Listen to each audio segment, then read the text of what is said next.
തിരുവനന്തപുരം അമ്പലമുക്ക് വിനീത കൊലക്കേസിൽ പ്രതി രാജേന്ദ്രൻ കുറ്റക്കാരനെന്ന് കോടതി. വിധി പറഞ്ഞത് തിരുവനന്തപുരം സെഷൻസ് കോടതി. കേസുമായി ബന്ധപ്പെട്ട് കോടതി 7 റിപ്പോർട്ടുകൾ ചോദിച്ചു. കേസ് 21-ന് വീണ്ടും പരിഗണിക്കും.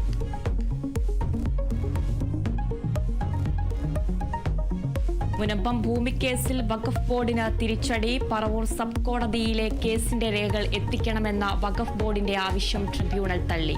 മുനമ്പത്തേത് വഖഫ് ഭൂമിയാണെന്ന് ഫറൂഖ് കോളേജ് സത്യവാങ്മൂലം നൽകിയെന്നാണ് വഖഫ് ബോർഡിന്റെ വാദം. ട്രിബ്യൂണൽ ഉത്തരവിനെതിരെ വഖഫ് ബോർഡ് ഹൈക്കോടതിയിലേക്ക്.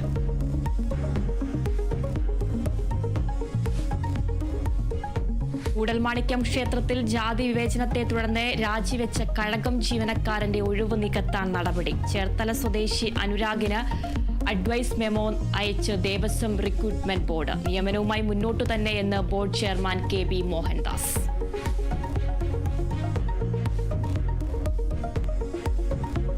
മലപ്പുറം ചട്ടിപ്പറമ്പിൽ പ്രസവത്തിനിടെ യുവതി മരിച്ച സംഭവത്തിൽ ഒരാൾ കൂടി കസ്റ്റഡിയിലെടുത്തത് ഒതുക്കുങ്ങൽ സ്വദേശി ഫാത്തിമയെ. മരിച്ച അസ്മയുടെ പ്രസവം എടുക്കാൻ സഹായിച്ചത് ഫാത്തിമയെന്ന് പോലീസ്.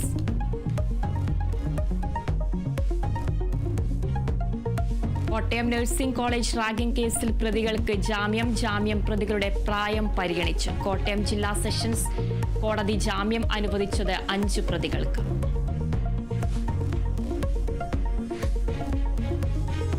മുംബൈ ഭീകരാക്രമണത്തിന്റെ സൂത്രധാരൻ തഹാവൂർ റാണയെ ഇന്ന് ഇന്ത്യയിലെത്തിക്കും. അമേരിക്കയിൽ നിന്ന് റാണയുമായുള്ള പ്രത്യേക വിമാനം ഉച്ചയോടെ ഡൽഹിയിലെത്തും. റാണയെ പാർപ്പിക്കുക തിഹാർ ജയിലിൽ.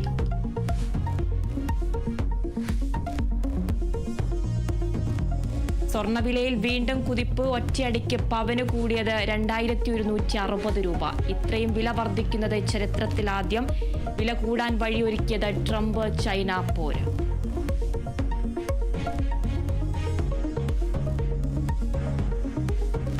രാജ്യങ്ങൾക്കുമേൽ തിരിച്ചടി തീരുവ മരവിപ്പിച്ച് ഡൊണാൾഡ് ട്രംപ്. ചൈന ഒഴികെയുള്ള രാജ്യങ്ങൾക്കുള്ള 90 ദിവസത്തേക്ക് തീരുവ 10% ചൈനയ്ക്കുമേൽ 125% അധിക തീരുവയും ഏർപ്പെടുത്തി.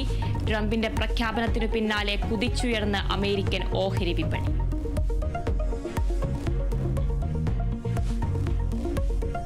IPL-ൽ ഇന്ന് ഡൽഹി ബംഗളൂരു പോരാട്ടം. മത്സരം രാത്രി 7:30-ന് ബംഗളൂരുവിൽ. സീസണിൽ ഇരു ടീമുകളും ജയത്തിൽ ഒപ്പത്തിനൊപ്പം.